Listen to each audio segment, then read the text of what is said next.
देवताओं का ब्रह्मा जी के पास जाना और ब्रह्माकृत भगवान की स्तुति। श्री सुखदेव जी कहते हैं, परीक्षित, भगवान की यह गजेंद्र मोक्ष की पवित्र लीला समस्त पापों का नाश करने वाली है। इसे मैंने तुम्हें सुना दिया। अब रैवत मनवंतर की कथा सुनो।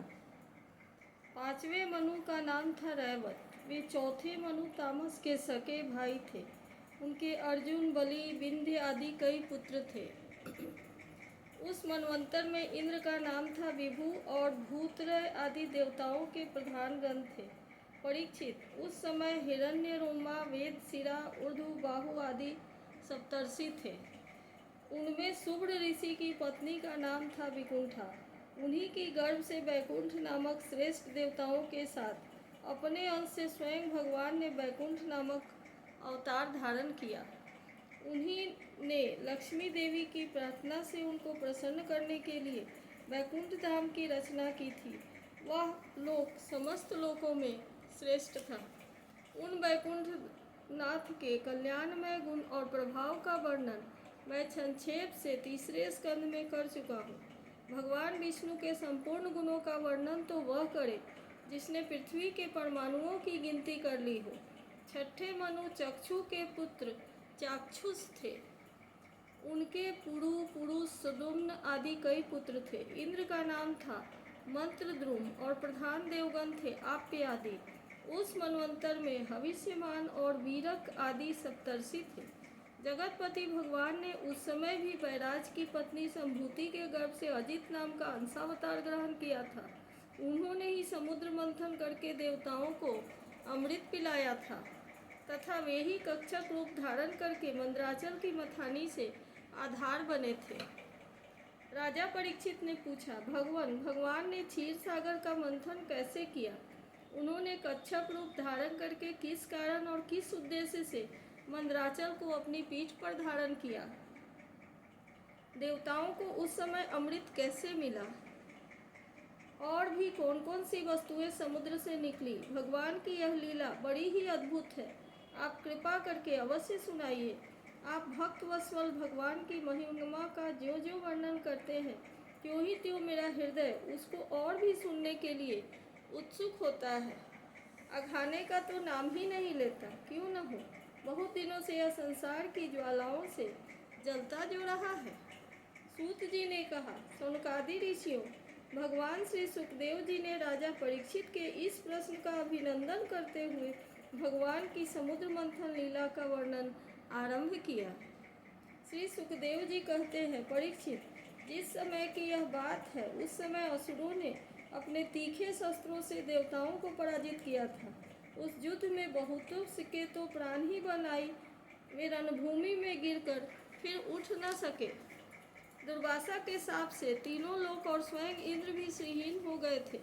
यहाँ तक कि यज्ञ जगादि धर्म कर्मों का भी लोप हो गया था।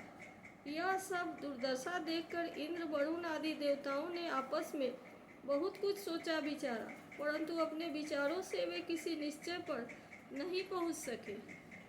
तब वे सब के सब सुमेरु के शिखर पर स्थित ब्रह्मा जी की सभा में गए और वहां उन लोगों ने बड़ी नम्रता से ब्रह्मा जी की सेवा में अपनी परिस्थिति का विस्तृत विवरण उपस्थित किया। ब्रह्मा जी ने स्वयं देखा कि इंद्र, वायु आदि देवता श्रीहीन एवं शक्तिहीन हो गए हैं। लोगों की परिस्थिति बड़ी विकट संकटग्रस्त हो गई है और असुर इसके विपरीत फल फूल रहे हैं। समर्थ ब्रह्मा जी ने अपना मन एकाग्र करके परम पुरुष भगवान का स्मरण किया। फिर थोड़ी देर रुककर प्रफुल्लित मुख से देवताओं को संबोधित करते हुए कहा, देवताओं, मैं शंकर जी, तुम लोग तथा असुर, दैत्य, मनुष्य, पशु पक्षी, वृक्ष और स्वेदज आदि समस्त प्राणी, जिनके विराट रूप के एक अत्यंत स्वल्प अंश से रचे गए हैं, हम लोग उन अविनाशी प्रभु की ही शरण ग्रहण करें।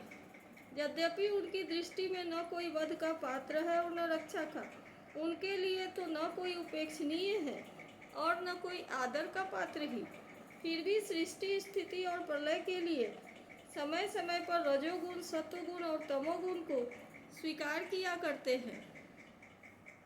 उन्होंने इस समय प्राणियों के कल्याण के लिए सत्वगुण को स्वीकार कर रखा है इसलिए यह जगत की स्थिति और रक्षा का अवसर है। अतः हम सब उन्हीं जगत गुरु परमात्मा की शरण ग्रहण करते हैं। वे देवताओं के प्रिय हैं और देवता उनके प्रिय, इसलिए हम निज जनों का वे अवश्य ही कल्याण करेंगे। श्री सुखदेव जी कहते हैं, परीक्षित, देवताओं से यह कहकर ब्रह्मा जी ने देवताओं को साथ लेकर भगवान अजित के निज धाम वैकुंठ में गए। वह धाम तमोमयी प्रकृति से परे है। इन लोगों ने भगवान के स्वरूप और धाम के संबंध में पहले से ही बहुत कुछ सुन रखा था, परंतु वहां जाने पर उन लोगों ने को कुछ भी दिखाई नहीं दिया। इसलिए ब्रह्मा जी एकाग्र मन से वेद वाणी द्वारा भगवान की स्तुति करने लगे। ब्रह्मा जी बोले, भगवान, आप निर्विकार, सत्य, अनंत, आदि पुरुष, सबके हृदय में अंतर्यामी रूप से विराजमान, अखंड और अतर्क है। मन जहाँ जहाँ जाता है वहाँ वहाँ आप पहले से ही विद्यमान रहते हैं। वाणी आपका निरूपण नहीं कर सकती। आप समस्त देवताओं के आधारणीय और स्वयं प्रकाश है। हम सब आपके चरणों में नमस्कार करते हैं। आप प्राण, मन, बुद्धि और अहंकार के ज्ञाता हैं। इंद्रियां और उनके विषय दोनों ही आपके द्वारा प्रकाशित होते हैं। अज्ञान आपका स्पर्श नहीं कर सकता। प्रकृति के विकार, मरने जीने वाले शरीर से भी आप रहित हैं। जीव के दोनों पक्ष, अविद्या और विद्या, आप में बिल्कुल ही नहीं है। आप अविनाशी और सुख स्वरूप हैं। सतयुग, त्रेता और द्वापर में तो आप प्रगट रूप से ही विराजमान रहते हैं। हम सब आपकी शरण ग्रहण करते हैं। यह शरीर जीव का एक मनोमय चक्र, रथ का पहिया है। 10 इंद्रिय और 5 प्राण, ये 15 इसके अरे हैं। सत्व, रज और तम, ये 3 गुण इसकी नाभि है। पृथ्वी, जल, तेज, वायु, आकाश, मन, बुद्धि और अहंकार, ये 8 इसमें नेमी पहिए घेरा है। स्वयं माया इसका संचालन करती है और यह बिजली से भी अधिक शीघ्रगामी है। इस चक्र के धुरे हैं स्वयं परमात्मा। वे ही एकमात्र सत्य हैं। हम उनकी शरण में हैं, जो एकमात्र ज्ञान स्वरूप प्रकृति से परे एवं अदृश्य है, जो समस्त वस्तुओं के मूल में स्थित अव्यक्त हैं और देश काल अथवा वस्तु से जिनका पार नहीं पाया जा सकता। वही प्रभु इस जीव के हृदय में अंतर्यामी रूप से विराजमान रहते हैं। विचारशील मनुष्य भक्ति योग के द्वारा उन्हीं की आराधना करते हैं। जिस माया से मोहित होकर जीव अपने वास्तविक लक्ष्य अथवा स्वरूप को भूल गया है, वह उन्हीं की है और कोई भी उनका पार नहीं पा सकता। परंतु सर्वशक्तिमान प्रभु अपनी उस माया तथा उसके गुणों को अपने वश में करके समस्त प्राणियों के हृदय में समभाव से विचरण करते ही रहते हैं। जीव अपने पुरुषार्थ से नहीं, उनकी कृपा से ही उन्हें प्राप्त कर सकता है। हम उनके चरणों में नमस्कार करते हैं। यूँ तो हम देवता एवं ऋषिगण भी उनके परम प्रिय सत्वमय शरीर से ही उत्पन्न हुए हैं, फिर भी उनके बाहर भीतर एक रस प्रकट वास्तविक स्वरूप को नहीं जानते। तब रजोगुण एवं तमोगुण प्रधान असुर आदि तो उन्हें जान ही कैसे सकते हैं। उन्हीं प्रभु के चरणों में हम नमस्कार करते हैं। उन्हीं की बनाई हुई यह पृथ्वी उनका चरण है। इसी पृथ्वी पर जरायुज, अंडज, स्वेदज और उद्भिज, ये 4 प्रकार के प्राणी रहते हैं। वे परम स्वतंत्र, परम ऐश्वर्यशाली, पुरुषोत्तम, परम ब्रह्म हम पर प्रसन्न हो। यह परम शक्तिशाली जल उन्हीं का वीर्य है। इसी से तीनों लोक और समस्त लोकों के लोकपाल उत्पन्न होते, बढ़ते और जीवित रहते हैं।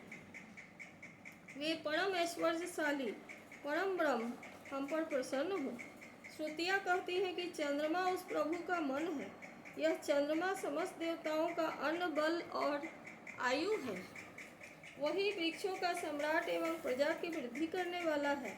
ऐसे मन को स्वीकार करने वाले परम ऐश्वर्यशाली प्रभु हम पर प्रसन्न हो। अग्नि प्रभु का मुख है। इसकी उत्पत्ति ही इसलिए हुई है कि वेद के यज्ञ जगादि कर्मकांड पूर्ण रूप से संपन्न हो सके।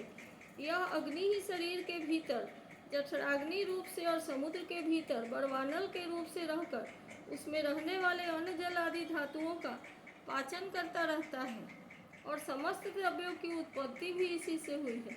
ऐसे परम ऐश्वर्यशाली भगवान हम पर प्रसन्न हो, जिनके द्वारा जीव देवयान मार्ग से ब्रह्मलोक को प्राप्त होता है, जो वेदों के साक्षात मूर्ति और भगवान के ध्यान करने योग्य धाम है। जो पुण्य लोक स्वरूप के होने के कारण मुक्ति के द्वार एवं अमृतमय है और काल रूप होने के कारण मृत्यु भी है। ऐसे सूर्य जिनके नेत्र हैं वे परम ऐश्वर्यशाली भगवान हम पर प्रसन्न हो।